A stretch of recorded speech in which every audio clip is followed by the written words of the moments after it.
Bonjour à tous, bienvenue sur le plateau des Mardis Live en direct aujourd'hui. Je suis vraiment ravie d'accueillir Marie-Laure et Camille qui travaillent donc, dans le cabinet Talentis Horizon pour m'accompagner pour ce numéro sur lequel nous allons aborder l'alternance. Merci beaucoup Agathe de nous recevoir. Merci à vous. Dans un premier temps, ce que je vous propose, c'est de vous présenter. Oui, alors donc moi je suis Camille Perrier, je suis chargée de relations entreprises et manager adjointe de Talentis Horizon. Avant de rejoindre Talentis il y a plus d'1 an et demi à la création, j'ai été dans un premier temps 10 ans dans le commerce où j'étais manager également. Et par la suite, je me suis reconvertie dans les ressources humaines. Je suis passée par une agence d'intérim et puis je suis arrivée l'année dernière chez Talentis Horizon. D'accord. Et moi, je suis donc Marie-Laure Gonfalone, je suis chargée de recrutement chez Talentis Horizon. J'ai 3 ans et demi, 4 ans d'expérience dans le domaine du recrutement. Je suis passée par une agence d'intérim, j'ai fait du recrutement interne dans un groupe à Paris et je suis arrivée chez Talentis Horizon en septembre dernier. D'accord, très bien, merci en tout cas d'être là aujourd'hui avec nous. Comment va s'articuler ce webinaire? Dans un premier temps, nous allons parler de tous les avantages de l'alternance, à la fois du côté entreprise, mais également du côté étudiant. Et ensuite, nous allons aborder les difficultés, parce qu'il y en a qui sont liées également aux avantages, mais en tout cas les difficultés que peut requérir ce contrat, ce type d'apprentissage. Et pour finir, nous aborderons l'accompagnement de Talentis Horizon, donc Talentis Horizon qui fait partie du groupe Icademy et qui est vraiment spécialisé dans l'accompagnement dans l'alternance. Oui. Donc pour commencer, les avantages, et ils sont nombreux, du côté, Marie-Laure, tu vas nous parler du côté de l'étudiant. Oui, effectivement, il y a quand même pas mal d'avantages sur ce contrat-là côté étudiant. Le premier, le plus significatif pour moi, ça va être l'occasion pour eux d'avoir une expérience professionnelle en parallèle de leurs études, l'occasion d'intégrer une entreprise, comprendre les codes, avoir un supérieur hiérarchique, apprendre un métier au sein d'une entreprise. On se fait tout le temps toute une idée d'un métier, le faire sur le terrain, c'est toujours quand même un petit peu différent. L'occasion d'intégrer une équipe, voilà, vraiment l'occasion d'avoir une expérience professionnelle pour moi qui est vraiment l'avantage principal, tremplin, effectivement. Oui, parce que comme on disait, la formation, c'est très théorique. Ouais. Et là, on voit concrètement les types de missions que l'on peut faire en entreprise. Puis on a de plus en plus d'entreprises qui demandent aux jeunes diplômés d'avoir de l'expérience. Donc faire des études, c'est bien. Avoir de l'expérience professionnelle à côté, c'est mieux. Et c'est vrai qu'au-delà d'avoir cette expérience professionnelle, moi, de mon œil de recruteuse, quand je vois le CV d'un étudiant qui a fait une alternance, tout de suite je pense à quelqu'un qui est organisé, qui est rigoureux. Qui connaît les codes aussi. Exactement, qui connaît l'entreprise, qui a pu acquérir une certaine maturité, allier les cours, les partiels, les révisions, en même temps que son expérience en entreprise, c'est pas rien. Ça demande quand même d'être assez mature, d'avoir pas mal de rigueur. Donc de ce côté-là, ça permet d'avoir une vraie plus-value par rapport aux autres candidats, de booster son CV, d'avoir vraiment une ligne en plus et voilà, un atout majeur par rapport à d'autres candidats. On a la partie évidemment coût, rémunération, l'occasion d'être rémunéré en parallèle de ses études qui est quand même un sacré avantage. Oui, c'est vrai, gagner un petit peu d'argent pour aller au restaurant et exactement, les bars. C'est ça. Quand ils réouvriront, tout à fait. Donc ce côté-là, et puis le côté également ne pas avoir déboursé de l'argent pour sa formation en parallèle. Bien sûr. Donc c'est un côté très avantageux. Je pense aussi au statut. Le statut étudiant, avoir le statut étudiant et le statut salarié, c'est hyper intéressant. Le statut étudiant avec peut-être des avantages comme, je sais pas, des réductions à Subway, pour avoir des menus. À Subway, à la SNCF, voilà, ça apporte quand même pas mal de réductions. Et le statut salarié également, pouvoir acquérir des congés payés, par exemple, tout au long de l'année. Donc l'apprenti a le droit de poser des congés Exactement, ouais, au même titre qu'un salarié. Il faudra juste les poser en dehors de sa période de formation, mais c'est tout à fait possible. D'accord. Donc c'est vrai que c'est bénéficier aussi d'un statut hyper avantageux pour l'étudiant. Et je pense enfin à une dernière chose, ça va être surtout pour les personnes qui sont en reconversion professionnelle, c'est jamais forcément évident. Alors je prends un exemple une personne qui a fait 5 ans dans le domaine commercial, qui souhaite aujourd'hui se mettre dans le domaine des ressources humaines, reprendre les études, baisser son niveau de vie parce qu'on était rémunéré jusqu'alors, c'est pas forcément évident. Donc ça peut être quand même une super opportunité pour pouvoir se réorienter plus sereinement. Et je pense également à un exemple que vous avez concrètement chez Talentis, quelqu'un aussi, ça permet aussi d'être recruté à l'issue de son contrat d'apprentissage.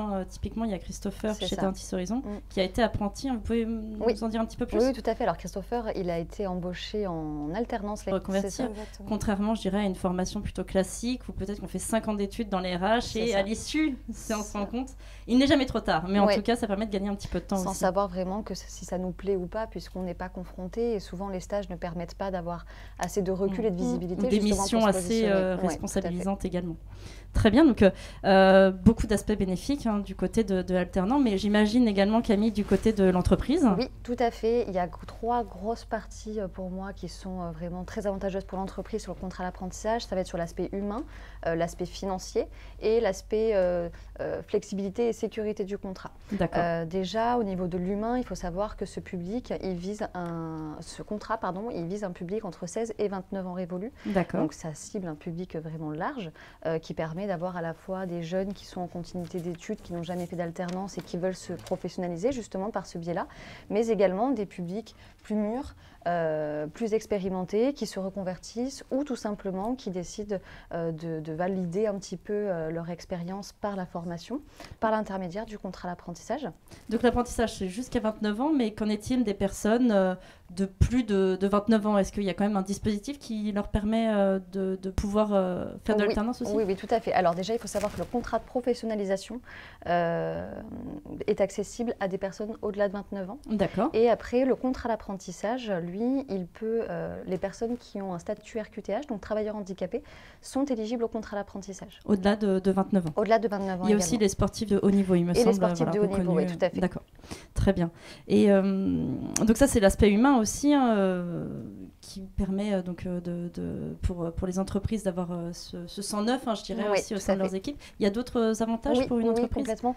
Le fait d'embaucher justement un jeune talent comme ça, ça permet vraiment à l'entreprise de pouvoir développer son image de marque, en fait, tout simplement parce qu'il va accompagner son collaborateur, le former, mais par la suite, il va pouvoir aussi pérenniser ce contrat, le faire évoluer, le faire devenir manager. Donc l'étudiant, enfin la personne qui sera en alternance va être un réel ambassadeur, en fait.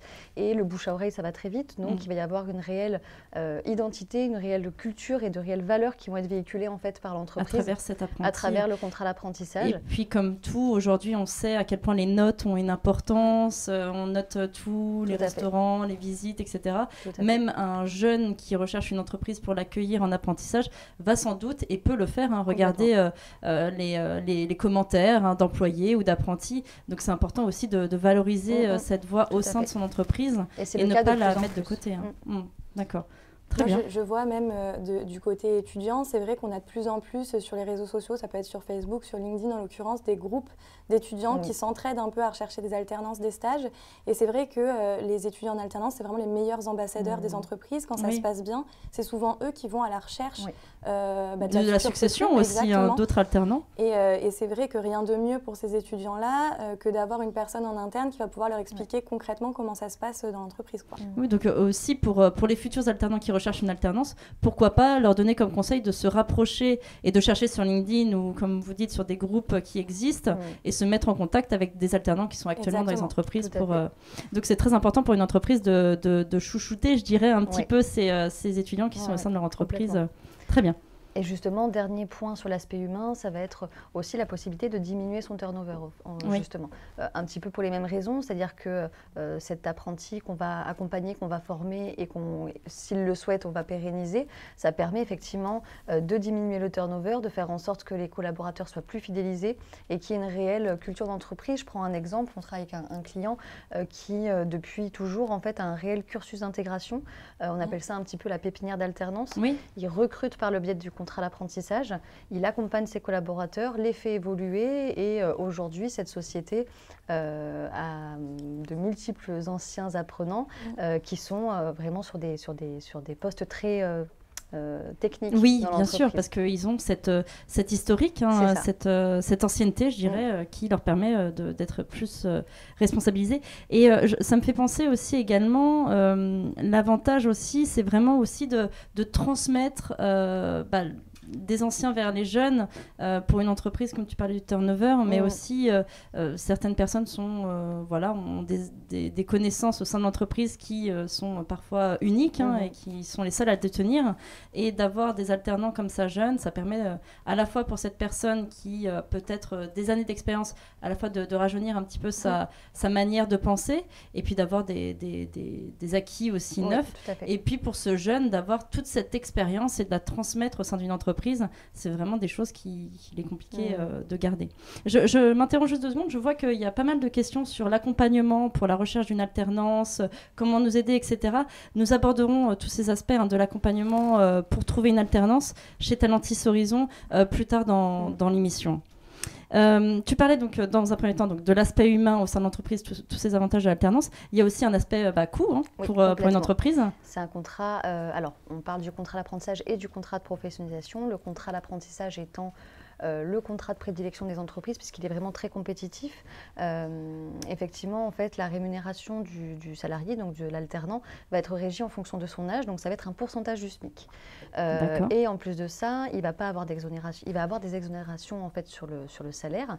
Et il y a également actuellement une aide de 8 000 € qui a été mise en place avec le contexte actuel de sanitaire. La Covid.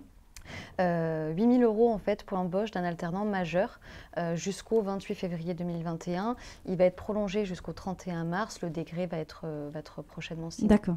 Mais alors, tu parles de ces aides, mais concrètement, vraiment, combien ça coûte pour une entreprise d'avoir un alternant au sein de son équipe? Alors, ça va dépendre, encore une fois, de l'âge de l'apprenti et du fait qu'il ait déjà réalisé ou pas de l'alternance au préalable. En fait, pour donner un petit peu des exemples, moins de 21 ans, l'alternant va être rémunéré entre 43% et 51% du SMIC. Il ne va y avoir aucun reste à charge sur cet âge-là en fait pour l'entreprise. Donc 0 €. Tout est pris en charge avec l'aide de 8 000 €. D'accord. À partir de 21 ans, la rémunération c'est entre 53% et 61% du SMIC. Là, le reste à charge pour l'entreprise est entre 170 € et 500 et quelques euros. Ce qui n'est pas excessif. Ce qui est très raisonnable. Et pour les personnes de plus de 26 ans, donc ce sont des personnes, comme on disait, qui sont plus professionnelles, plus mûres, avec davantage d'expérience. Tout à fait. Et ces personnes-là sont à 100% du SMIC. Le reste à charge est aux alentours de 900 €, ce qui reste, encore une fois, très raisonnable. Ça reste moins coûteux que l'embauche d'un salarié, que ce soit en CDD, CDI ou même en intérim, en fait. D'accord. Donc, pas mal d'aide et de soutien de ce côté-là. Et puis, dernier aspect positif aussi pour l'entreprise, c'est la sécurité du contrat. Il y a aussi beaucoup d'avantages en termes de flexibilité, mais au niveau du contrat également, tu peux nous en dire plus? Oui, bien sûr. Le contrat d'apprentissage a été énormément assoupli ces dernières années par les réformes qui ont eu lieu, à savoir qu'aujourd'hui, il y a une période d'essai qui est assez conséquente, qui correspond à 45 jours de présence en entreprise. D'accord, donc ça ne compte pas les jours de formation? Exactement, où les deux parties peuvent rompre le contrat pour quelque raison qu'il soit. Donc ça, déjà, c'est quelque chose d'assez important, puisqu'avant, il était très compliqué de mettre fin à un contrat d'apprentissage une fois qu'on s'était engagé. D'accord. Donc déjà, il y a cette période d'essai, et même au-delà de la période d'essai, il y a toujours des moyens, si vraiment les deux parties se rendent compte qu'ils ne veulent pas se projeter plus loin, de rompre, au même titre qu'on peut rompre un CDD aujourd'hui. D'accord, donc une certaine flexibilité. Oui. Je rebondis aussi dessus. Même chez nous, chez Academy, nos formations permettent également d'avoir une flexibilité du fait que ce sont des formations en e-learning. C'est aussi beaucoup d'avantages pour l'entreprise qui va accueillir un alternant Academy qui peut vraiment faire la différence en entretien et parler de tout ça. Tous ces avantages dont on a parlé précédemment pour l'entreprise, un étudiant qui passe un entretien, qui a tous ces arguments, peut aussi les mettre en avant pendant l'entretien. D'accord, très bien. Beaucoup d'avantages, on a bien compris du côté de l'entreprise et pour l'étudiant, en tout cas le futur alternant. Mais j'imagine qu'il y a quelques difficultés ou en tout cas des freins qui peuvent être aussi dans la tête de beaucoup d'étudiants. Donc tu vas nous en dire un petit peu plus, Marie-Laure? Côté de l'étudiant, oui. Alors ce que j'ai pu identifier, ça va être vraiment le premier frein pour moi, ça va être lors de la définition du projet en amont. Je vais avoir beaucoup d'étudiants qui vont arriver, qui vont avoir un projet un petit peu flou. Voilà, par exemple l'envie de s'orienter vers les ressources humaines. Les ressources humaines, c'est assez large. Faire du recrutement, c'est pas la même chose que de faire de la formation ou de l'administratif. Donc voilà. On a souvent des étudiants qui sont un petit peu flous sur leur recherche, sur leur projet à long terme. Pour moi, c'est vraiment le premier frein qui est identifié. Par la suite, ça va se traduire aussi sur comment valoriser son CV, comment valoriser sa lettre de motivation. Il y en a beaucoup qui, par exemple, ne personnalisent pas leur lettre de motivation en fonction des entreprises, à tort, parce que je pense que c'est vraiment l'occasion de faire la différence. Ça va être aussi, par exemple, sur la sélection des job boards, pas forcément Donc, job board, juste, tu peux nous définir ce que c'est? Job board, c'est du coup les sites internet sur lesquels on peut trouver les annonces, comme Indeed, Météo Job, Welcome to the Jungle. Voilà, pas forcément... Jobintree également, ouais. Pas forcément sélectionner les bons job boards ou du moins ne pas tous les faire. Voilà, ça va être pas mal sur la recherche qui ne va pas forcément aller jusqu'au bout. Pertinence, pas connaître des bons codes. Aussi. Exactement. D'accord. Et la dernière chose que j'identifie également, ça va être la présence sur les réseaux sociaux professionnels, notamment LinkedIn, qui est hyper important aujourd'hui. Hein. Oui, c'est vrai que, exactement. En tant que chargée de recrutement, j'ai souvent l'habitude d'aller tout de suite chercher un profil sur LinkedIn. Je me rends compte qu'il y a énormément d'étudiants qui ne sont pas encore présents sur ces réseaux sociaux. C'est dommage parce que vraiment ça peut faire la différence. Avoir un profil LinkedIn abouti, avoir par exemple, je pense pour un étudiant qui recherche dans le domaine de la communication, un lien vers son book, un lien vers son site internet, ça peut faire vraiment toute la différence. Et je pense qu'aujourd'hui, voilà, les étudiants ne sont pas encore assez présents sur le digital. Ce type de réseau. Ouais. D'ailleurs, pour la petite anecdote, on a déjà une entreprise qui a refusé, entre guillemets, un candidat qui était très pertinent juste parce que son profil LinkedIn n'était pas à jour. Oui, l'importance, et ça, je le dis aussi à tous les téléspectateurs, nous avons sur notre site internet, dans l'espace médiathèque, tous les conseils pour améliorer votre CV, améliorer votre présence sur les réseaux sociaux, comment faire la différence en entretien. Vous avez des lives et des directs qui sont disponibles en replay ou en podcast, donc que vous pouvez bien entendu regarder pour vous donner tous les conseils pour être vraiment pertinent sur LinkedIn, avec une intervenante, Christelle Defoucault, qui était venue sur ce plateau même nous parler de tout ça. Très bien, et puis je rebondis aussi sur ce que tu as dit, vraiment cette peur aussi parfois de l'engagement, de s'engager, le peur de se tromper, de pas prendre la bonne décision, mais tout ça, voilà, après c'est je veux dire des choses qui sont humaines, et puis voilà, il faut y faire face. Oui. Et puis c'est vrai que justement cette peur va se traduire, ça va être par exemple en entretien, des étudiants qui ont un super profil, un super parcours, des expériences hyper significatives pour le poste en question et qui ne vont pas réussir à se vendre aussi par peur et par doute de s'engager sur l'entreprise. Exactement. Et puis du coup, chez Talentis Horizon, les chargés de recrutement, on abordera ça un petit peu plus loin. Je vois qu'il y a pas mal de questions sur comment on peut accompagner, comment vous pouvez accompagner. Tout ça, c'est votre travail, je dirais aussi, d'échanger avec la personne, de détecter peut-être des choses dans ce qu'elle dit, ou même si elle fait partie d'une association, si elle fait partie si elle a fait par exemple travailler chez McDo, on parle toujours de ça, mais ou alors travailler dans un bar. Clairement, ce sont des compétences, des savoir-être qui sont à mettre en avant sur un CV d'une certaine manière et qu'il ne faut pas mettre de côté, et qui peuvent être vraiment importants au sein d'une entreprise. Ça fait preuve de beaucoup de savoir-être. Il y a des soft skills qu'on appelle qui peuvent être retirés de toute expérience en fait. La rigueur, l'organisation, l'autonomie, ce sont plein de qualités qu'aujourd'hui les entreprises recherchent. Et c'est vrai que les candidats aujourd'hui n'arrivent pas à avoir assez de recul, je pense, sur eux-mêmes et sur leur expérience pour mettre ces éléments en avant. Puis mettre des mots, parce que transférer justement ces compétences dans le milieu professionnel et dans son futur métier. Très bien. Donc, les avantages, les difficultés pour les étudiants, on les a abordées. J'imagine qu'il y en a aussi côté entreprise. Donc, Camille, tu peux nous en dire un peu plus? Bien sûr. Alors, du côté de l'entreprise, en fait, ça va être davantage sur des aspects, on va dire, techniques et logistiques pour l'entreprise, puisque ça va être difficulté parfois parce qu'ils n'ont pas de service RH en interne, du coup, à définir le profil de poste dont ils ont besoin, et tout simplement les compétences de recrutement et le temps. C'est-à-dire qu'aujourd'hui, beaucoup d'entreprises, comme ils n'ont pas le temps de recruter, vont faire un petit peu les choses de manière précipitée. Du coup, ça ne va pas forcément être cadré. Ils vont se précipiter vraiment sur l'action. La même problématique au final que l'étudiant, du mal à définir au final, parce qu'ils ont peut-être des fois, j'imagine, c'est souvent ça. Quelqu'un est parti et il recherche exactement la même personne. Typiquement, c'est compliqué. Et clairement, aujourd'hui, le recrutement, ça prend beaucoup de temps, justement, si on veut que qu'il soit bien fait, de recruter vraiment le collaborateur qu'il nous faut par rapport à notre besoin. Et voilà, par manque de temps et par manque de compétences, je pense que c'est les plus grosses problématiques des entreprises aujourd'hui.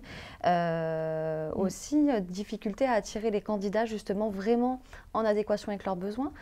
Comme tu le disais tout à l'heure, aujourd'hui, les candidats sont de plus en plus exigeants. Il y a ce système de notation des entreprises. Bien sûr. Donc, il faut aussi que les entreprises aujourd'hui se mettent en avant, se mettent en valeur et se vendent vraiment, puisque les alternants, ils sont vraiment très vigilants à ce genre d'éléments. Bien sûr, parce qu'on est dans le schéma a un petit peu changé. On était avant peut-être dans un schéma où les entreprises avaient un peu le pouvoir face à beaucoup d'étudiants qui demandaient. Alors, c'est encore le cas, on ne va pas se mentir, c'est vrai qu'il y a toujours un petit peu plus de demandes d'alternants que d'offres d'apprentissage, mais on en parlera aussi. Des fois, il y a des entreprises qui ne trouvent pas l'alternant qui leur convient. Et ça, c'est aussi un travail du côté de l'entreprise à mettre en avant des choses au sein de son entreprise, enfin à se mettre en avant en tout cas. Tout à fait. Et après, la dernière partie, je pense en termes de problématique, c'est la méconnaissance en fait du contrat d'apprentissage ou de professionnalisation, la lourdeur un petit peu des démarches administratives, la paperasse. Parce qu'en France, voilà, on a beaucoup d'administratifs. Donc je pense que c'est aussi ça, donc la méconnaissance des aides, de ce que ça peut engendrer, le contrat d'apprentissage, combien ça coûte, qu'est-ce que ça engendre en termes de formation, d'intégration, etc. Que du coup, voilà, ça peut être compliqué pour l'entreprise de se projeter sur ce contrat. Et puis oui, l'habitude peut-être de faire appel à de l'intérim ou à du CDD et ne pas forcément penser en premier réflexe à l'alternance, alors que, comme tu dis, il y a sans doute beaucoup de paperasse, mais au final, peut-être pas plus que de l'intérim. Et puis maintenant, les centres de formation tels qu'Icademy se sont vraiment adaptés aux besoins et aux attentes des entreprises, notamment grâce à votre travail que vous faites chez Talentis, mais grâce aussi à des formations qui sont adaptées à de l'apprentissage pour que ça soit très flexible au sein des entreprises. D'accord. Je vois qu'on a pas mal de questions, donc on va essayer d'y répondre un petit peu. On a une question aussi sur Angela, qui est actuellement en contrat d'alternance, qui recherche un contrat d'alternance pour faire un BTS. Elle est en reconversion, mais elle va sur ses 27 ans. Alors, on a déjà fait des podcasts à ce sujet, mais est-ce que, pour une jeune femme qui a 27 ans, dont on parlait tout à l'heure, de la reconversion, est-ce que vous avez quand même des petits conseils, des choses peut-être qui pourraient l'aider à mettre en avant Oui, déjà moi mon meilleur conseil ce serait de contacter quelqu'un de chez nous justement pour qu'il puisse vraiment faire entre guillemets un audit en fait sur son profil. Pourquoi pas l'aider à faire son CV, sa lettre de motivation, à mieux se positionner, mieux postuler, plus cibler. Je pense que c'est tout ça qui va faire que effectivement même à 25 ans on peut trouver un contrat d'apprentissage aujourd'hui. Oui, voilà, vous ne désespérez pas, à 27 ans il y en a, d'accord. Pas du tout. Donc Angela, ne désespérez pas. Après, on a des personnes donc un peu plus âgées aussi, 45 ans, qui sont. Alors ça, on va en parler aussi avec une Maggie qui est en Occitanie, Talentis Horizon, et justement, on va aborder ce sujet-là ensuite. Mais justement, travaille par secteur, par bassin et zone géographique, justement pour accompagner au mieux les personnes en fonction de leur situation géographique. Très bien. Donc pour les statuts, RQTH et MDPH, en effet, c'est des statuts qui sont aussi particuliers, dont des fois il y a aussi cette question, est-ce que je dois le dire, je dois pas le dire en entretien, etc. Vous avez déjà eu à accompagner des personnes qui étaient dans cette situation-là aussi? Oui, tout à fait. D'accord. Conseil peut-être en fonction peut-être du handicap, parce que des fois il faut des postes adaptés ou pas. Si la personne est à l'aise avec ça, je pense qu'il n'y a pas besoin de le dissimuler à l'entreprise. Bien au contraire, nous on a déjà fait pas mal de recrutements justement de personnes de plus de 30 ans en statut RQTH que les entreprises du coup ont recruté en contrat d'apprentissage. C'est pas du tout bloquant justement. Ce sont des personnes qui ont souvent de l'expérience, une grande maturité, qui ont un projet professionnel très mûr, très abouti et qui peut avoir une réelle plus-value pour l'entreprise. Et ça coûte exactement la même chose qu'une personne de 27-28 ans. Oui. Donc je pense que il faut juste être clair avec l'entreprise. Si on est soi-même à l'aise avec ça, il ne faut pas du tout se dévaloriser par ce statut. Aujourd'hui, les entreprises sont de plus en plus ouvertes justement. D'accord. J'ai une question de Lise aussi qui disait, alors je l'ai sous les yeux, Alors, elle disait qu'elle avait 18 ans, qu'elle n'avait pas arrêté de travailler depuis ses 18 ans, qu'elle en a actuellement 21, mais pas forcément dans les domaines dans lesquels elle veut faire sa formation. Est-ce que, justement, on en parlait tout à l'heure, mais est-ce quel conseil vous pourriez lui donner justement pour une jeune femme qui a travaillé pendant 3 ans dans un autre domaine que celui de la formation dans laquelle elle veut faire, pour trouver une alternance et ne pas être catégorisée? Souvent, c'est le cas dans le commerce.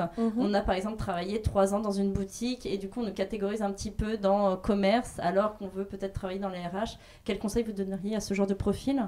Alors, pour le coup, comme le disait Camille, c'est généralement des personnes qui ont pas mal de maturité, qui ont un bagage professionnel hyper important, qui ont su développer pas mal de savoir, de soft skills et puis de compétences. C'est des choses qu'on va pouvoir retrouver dans leur projet pro et dans le métier qu'ils souhaitent exercer par la suite. Moi, je vois notamment chez Talentis Horizon, on a pas mal d'alternants qui étaient dans le domaine commercial à l'époque et qui aujourd'hui sont notamment sur une alternance en tant que chargé de recrutement. C'est des métiers finalement qui se rejoignent un petit peu parce qu'en tant que chargé de recrutement, on vend le poste, on vend le candidat auprès du client. Donc c'est vraiment des choses qu'il faut mettre en avant. L'écoute qui est très importante. Donc c'est vraiment des profils qui doivent avoir conscience de leurs atouts, des atouts de leur profil et qui vont devoir peut-être les mettre en avant pendant les entretiens. C'est ce qui va vraiment faire la différence par rapport à d'autres profils peut-être un petit peu plus jeunes pour le coup. Puis se dire que c'est pas parce qu'on a travaillé dans ce domaine qu'il faut se mettre dans cette case, parce que des fois on se met aussi soi-même dans cette case en se disant que c'est pas possible de se reconvertir, mais à n'importe quel âge. On parle souvent de la reconversion après 30 ans, après 40 ans, mais une reconversion ça peut se faire très jeune aussi. On peut à 21 ans, 22 ou plus de 25 ans se dire au final ça me plaît pas et je peux changer de voie, en tout cas. Pas avoir peur de le faire. Tout à fait, Très bien, donc des difficultés mais qui sont tout à fait surmontables, si je comprends bien. Super. Maintenant on va travailler un petit peu, on va pas travailler, mais on va parler un petit peu plus du travail que vous faites chez Talentis Horizon. Donc pour en dire un petit peu plus sur votre cabinet, Talentis Horizon fait partie du groupe Icademy et vous êtes un cabinet de recrutement et d'accompagnement dans tout ce qui est alternance. C'est ça. Vous êtes, tu m'en diras peut-être un petit peu plus Camille, mais vous êtes donc, comme on l'a dit tout à l'heure, construit par bassin géographique pour pouvoir justement accompagner au mieux les entreprises qui sont dans le bassin et les étudiants qui recherchent peut-être à travailler là où ils habitent. Voilà. Et ce qui vous permet également de pouvoir couvrir la France entière. Tout à fait. Voilà. Donc avec les formations à distance dispensées par Icademy. Tout à fait. Camille, est-ce que tu peux nous expliquer dans un premier temps quel est le processus d'accompagnement pour une entreprise? Oui, bien sûr. Alors, donc, quand on est en contact avec une entreprise qui recherche un alternant, ou en tout cas qui veut embaucher une personne en alternance, on va l'aider justement sur la définition du profil en fait, de poste. On va construire avec lui la fiche de poste, l'enrichir pour vraiment avoir tous les éléments de notre possession pour pouvoir justement après se mettre en recherche. Donc ça, c'est vraiment une phase qui est très importante et qui va déterminer la réussite ou pas justement de ce recrutement. Donc c'est très important. Par la suite, on multidiffuse en fait l'annonce du client, donc de l'entreprise. Sur les fameux job boards. Sur tous nos job boards partenaires, donc on en a une dizaine qui multidiffusent également eux-mêmes. Donc on a une grosse visibilité et également sur les réseaux bien évidemment. Donc le chargé de recrutement prend un petit peu la main, va qualifier des candidats, trier les candidatures qu'il va recevoir sur ses annonces et du coup transmettre au client les candidatures les plus pertinentes en adéquation avec son besoin. Et j'ai une question justement qui vient de nous être posée aussi. Tout ça, quelle est la durée du process de recrutement et combien de temps ça prend, je dirais, Alors en fait ça peut être, j'ai pas de réponse vraiment à donner à cette question, ça peut être très rapide. On a eu des recrutements qui ont été pourvus au bout de 2 jours parce que le CV qui a été envoyé était parfait pour le client, ils étaient vraiment en adéquation l'un et l'autre, donc le poste a été conclu. Mais il y a des offres qui sont plus compliquées, où il y a plus de critères, où le client ou les étudiants sont plus exigeants et du coup qui mettent un petit peu plus de temps. Mais je pense que la plupart du temps, c'est dans un délai de 2 semaines, 3 semaines où la plupart de nos offres sont pourvues.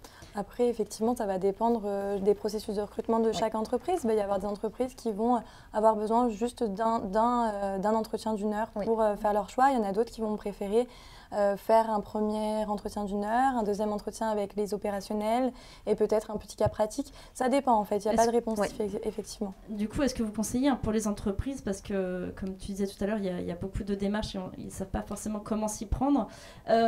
Comment savoir, à travers votre accompagnement, mais comment, dans un premier temps, faire le point de ce que l'on veut en fait pour une entreprise. C'est-à-dire qu'on a une question, comment savoir ce qui correspond aux besoins de son entreprise. Est-ce que vous avez quelques conseils avant d'avoir un entretien donc avec un chargé de relations entreprises comme toi Camille chez Talentis pour être quand même bien préparé sur peut-être est-ce que tu as quelques conseils, qu'est-ce qu'il faut chercher, quoi mettre en avant peut-être?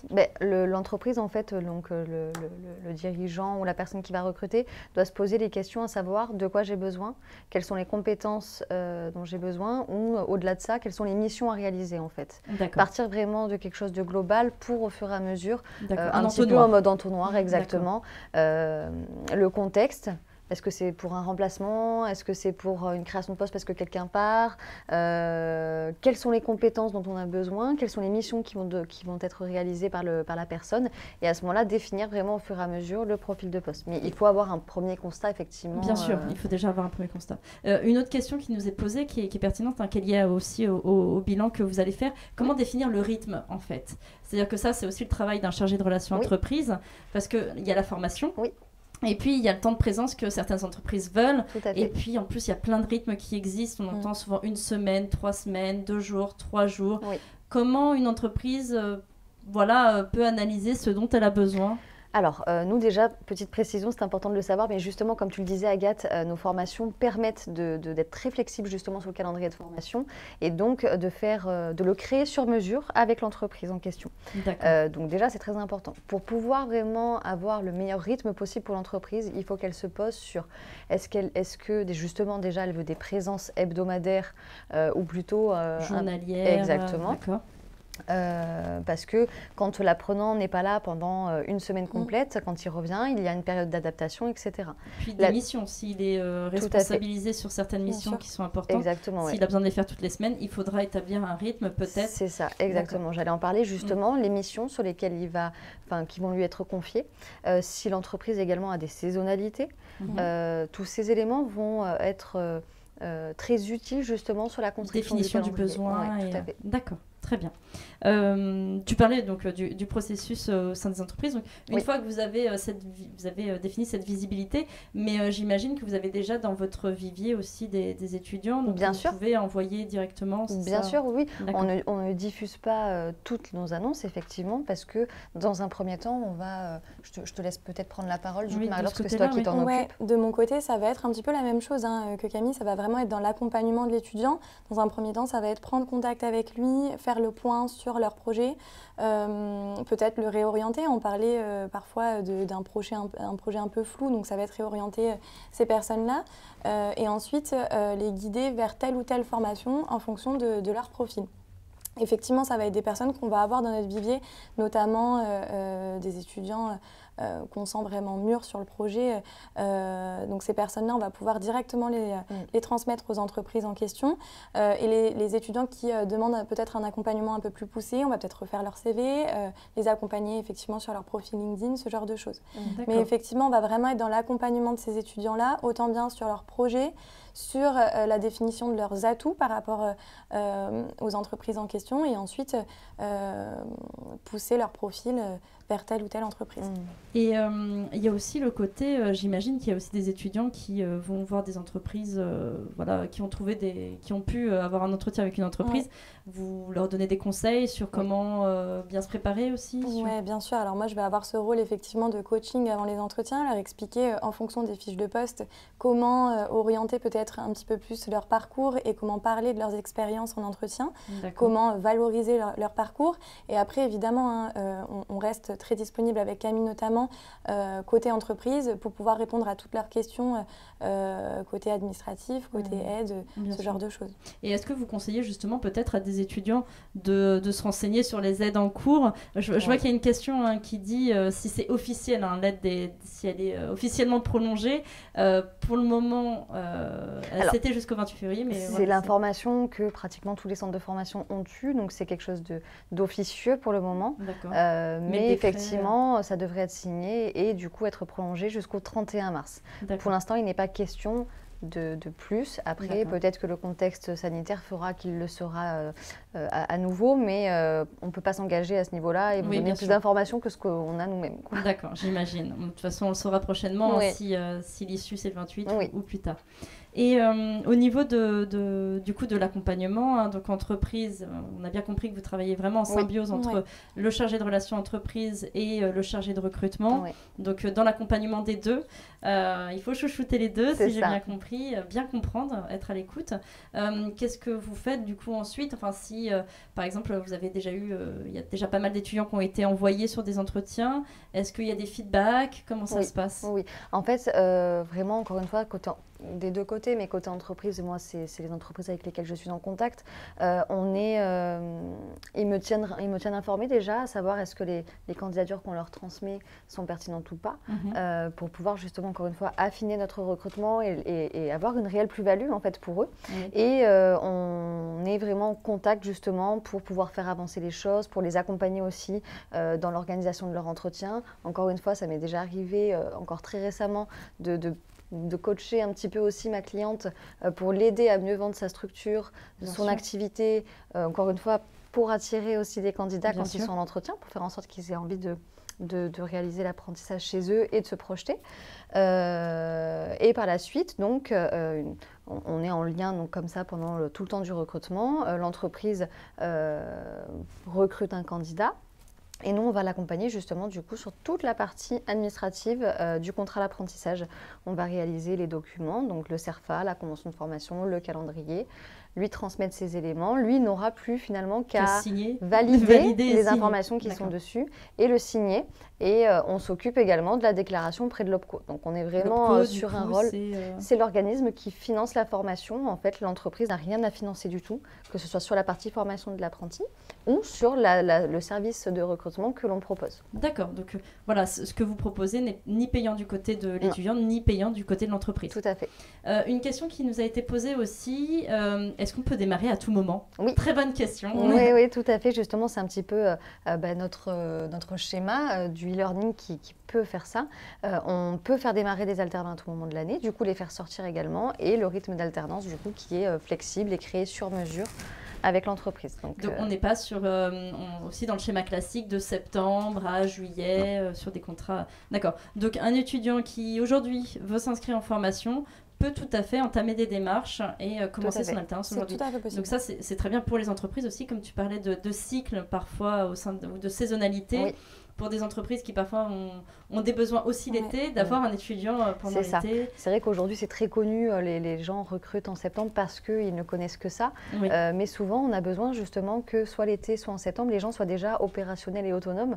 Le fait de les recruter plus tôt, justement, ça permet de les rendre opérationnels, de les former et à la rentrée, si on a de saisonnalité à cette période-là, de faire en sorte que la personne soit complètement autonome sur son poste. Très bonne question aussi de Cécile, qui demande si c'est pertinent pour une entreprise qui est en train de se créer de prendre en apprentissage. Je me permets juste d'intervenir avant que tu puisses répondre, Camille. On a eu dernièrement justement le cas de figure d'une start-up qui est venue sur le plateau, donc Localiste, une start-up varoise à Toulon, qui a justement pris des alternants, qui est en pleine création et qui a pris des alternants. Mais toutes ne peuvent pas sans doute le faire. Est-ce que toi, quel est ton avis, en tout cas personnel, sur ce schéma, c'est-à-dire de prendre de l'apprentissage pour des sociétés récentes ou jeunes? Je ne peux pas généraliser parce qu'il faut aussi connaître le contexte et savoir si l'entreprise va pouvoir accompagner vraiment ses apprentis, parce que c'est un petit peu aussi le deal, c'est que le maître d'apprentissage doit vraiment accompagner et former le collaborateur. Donc ça demande un petit effort aussi de la part de l'entreprise. Pardon. Mais je pense que ce soit pour une jeune entreprise ou pour une entreprise plus ancienne, il est toujours opportun et pertinent de recruter des apprentis. Donc après, voilà, ça dépend du contexte aussi. Et tu parles justement de l'accompagnement au sein de l'entreprise.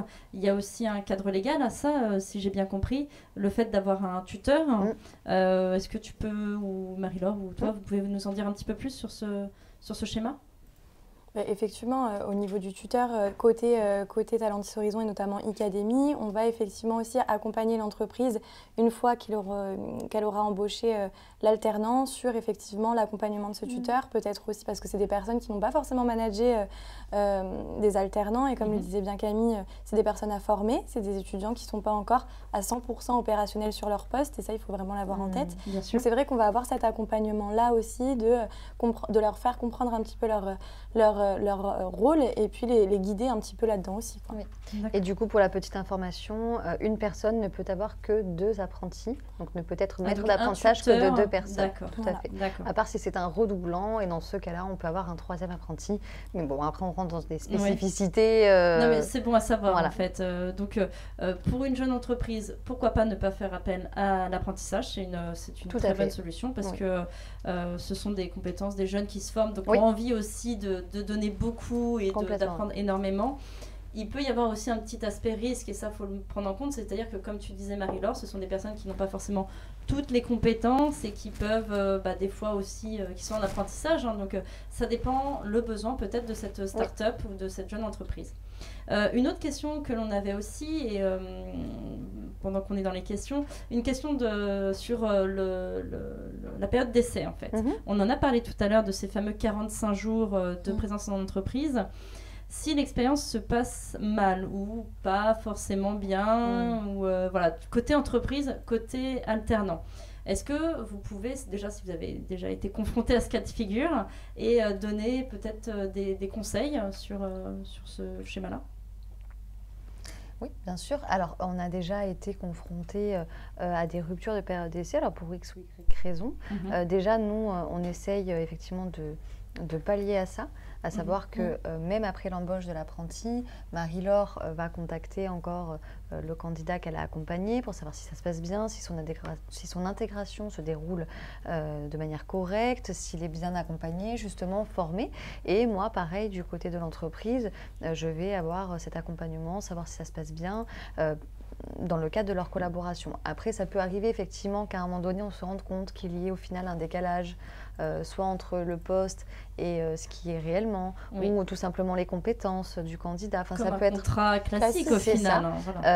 Et à ce moment-là, effectivement, il y a juste une déclaration à faire en fait auprès de l'OPCO pour mettre fin au contrat dans le cadre de la période d'essai. Et dans ce cas-là, l'étudiant qui est encore en formation, donc qui est toujours inscrit dans sa formation, est-ce qu'il doit payer sa formation ? Est-ce que l'entreprise doit payer quelque chose ? Quels sont est-ce que l'étudiant peut continuer à faire sa formation en fait ? Oui. Alors je vais juste parler côté entreprise et je te laisserai parler pour le côté candidat. L'entreprise n'a rien du tout à financer. Encore une fois, c'est l'OPCO qui finance toute la partie formation, etc. Donc ça ne lui coûte absolument rien. Et juste, si elle veut recruter notre apprenti, il n'y a aucun problème en fait, puisque il aura mis fin à ce premier contrat.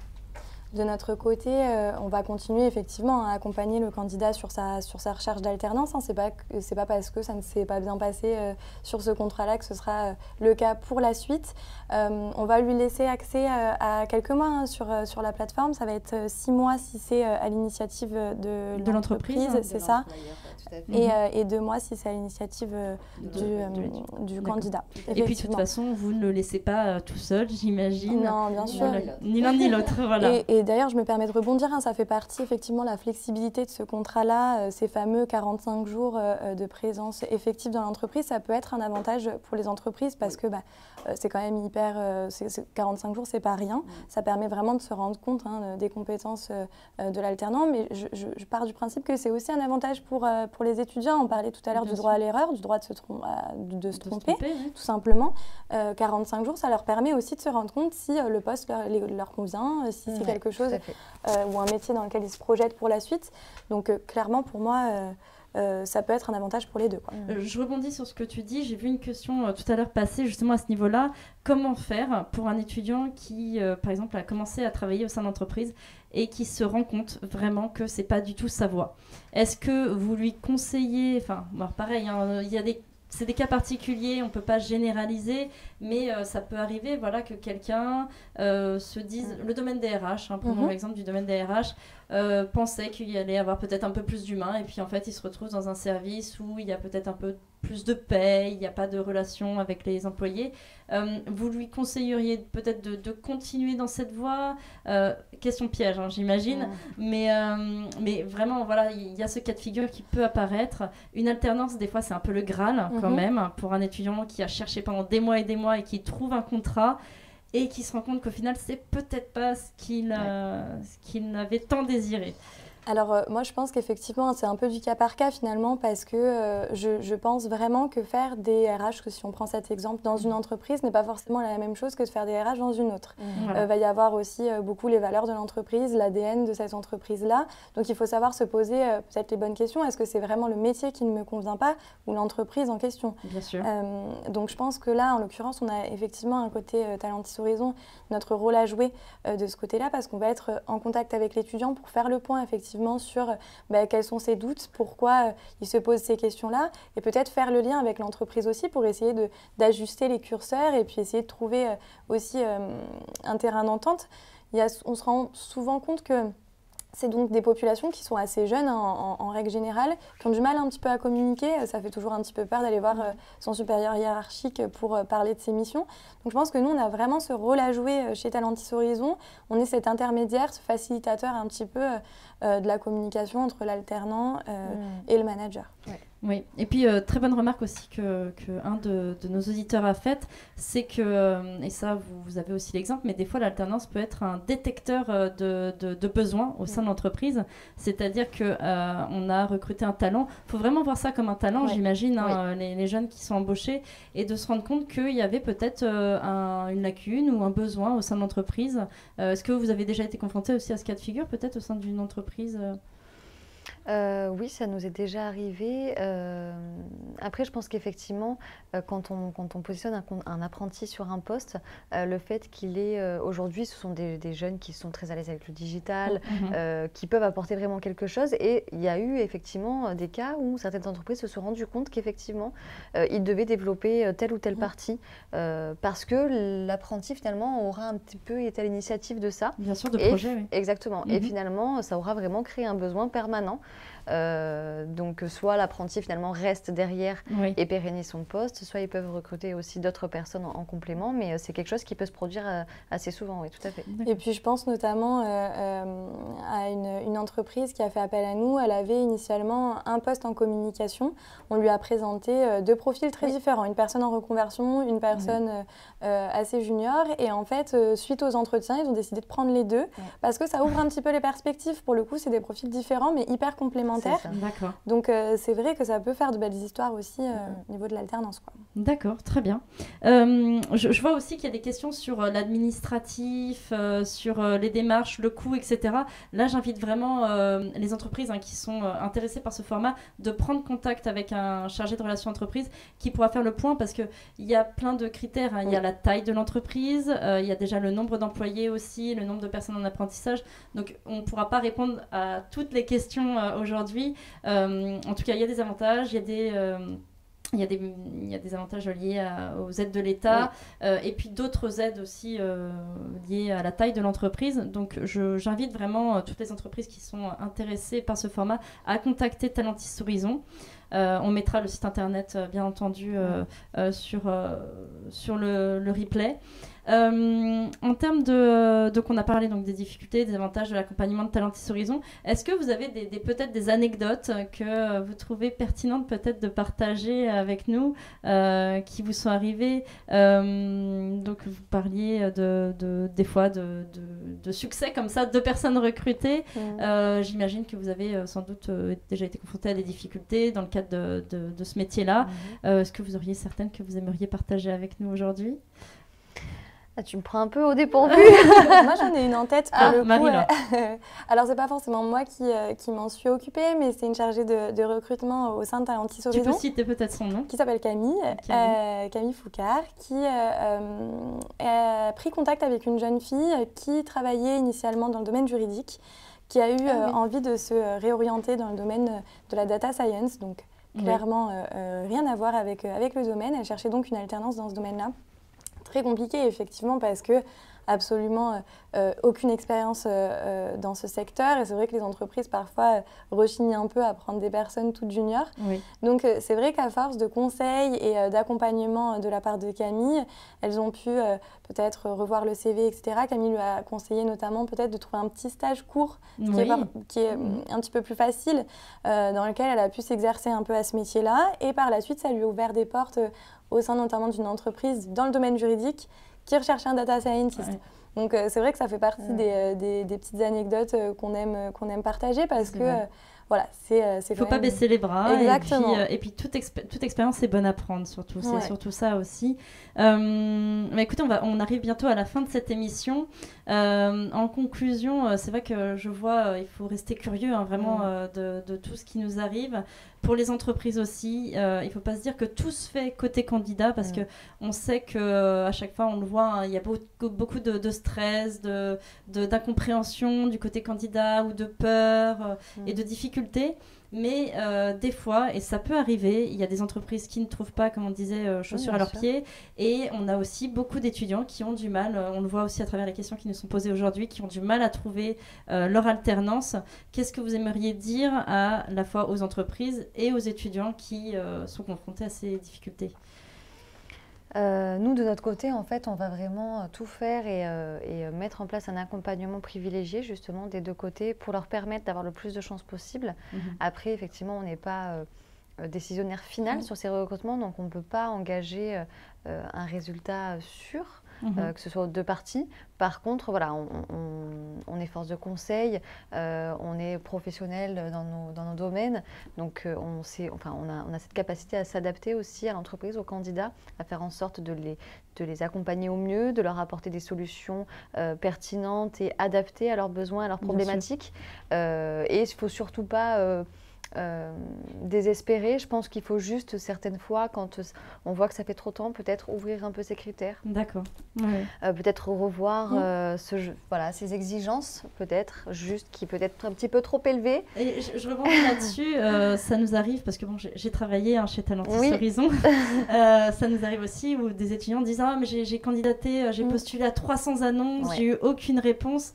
Marie-Laure, toi qui es confrontée, j'imagine, à ce cas de figure, quels sont justement tes conseils pour ces étudiants ? Les conseils, ça va être effectivement d'aller demander des conseils, de ne pas hésiter à faire appel à nous, de s'entraîner, d'aller fouiller un petit peu. Alors, il y a plein de sites internet hyper pertinents sur la recherche d'emploi, comment améliorer son CV, comment améliorer son discours en entretien. Vraiment, ne pas hésiter et surtout pas baisser les bras. C'est pas parce que ça ne marche pas pendant quelques mois que ça ne marchera pas par la suite.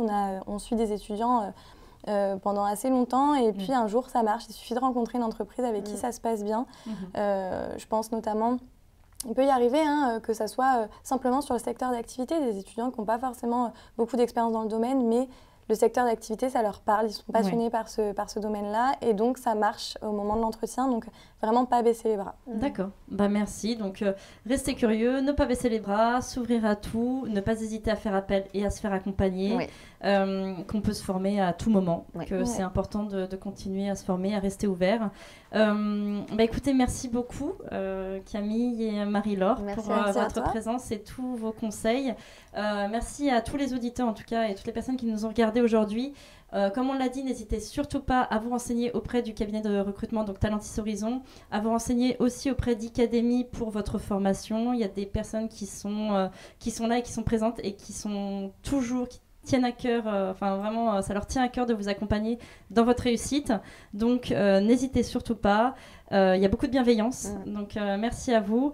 Et on vous retrouve très prochainement, du coup, pour un prochain numéro des Mardi Live. À très vite.